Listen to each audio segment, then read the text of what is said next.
Hi everyone, I'm Amber, and this is the first video of a 10-week series that we will be talking about the ethics in different movies. For the first week, we're actually going to start it off with talking about the movie Juno.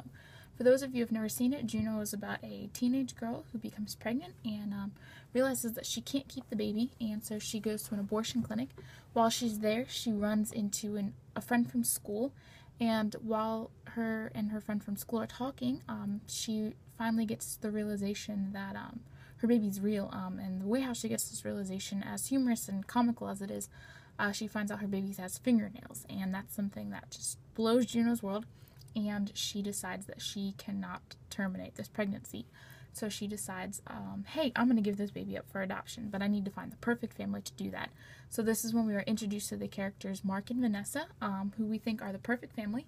As the movie continues, we find out that Mark and Vanessa aren't as perfect as they seem, but even though through all of the complications, Juno still has the perfect family, even if it's just Vanessa and the baby.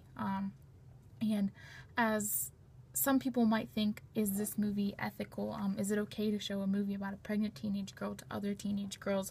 Is it something that glorifies the pregnant life? Juno is a movie that shows the hardships of what it is to be a pregnant teenager.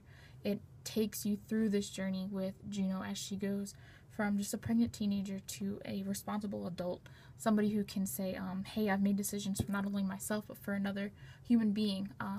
So as ethical questions might come up about this movie, should my teenage daughter see this movie? Absolutely.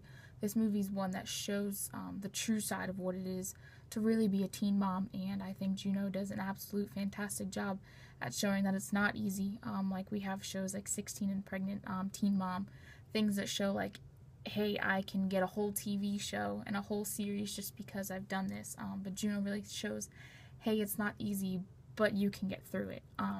So I think Juno's definitely one, as questions of ethics come up, I don't think it's one of bad ethics, it's one that shows good ethics. Stay tuned for next week. We will be talking about the movie My Sister's Keeper, and can't wait to see y'all then.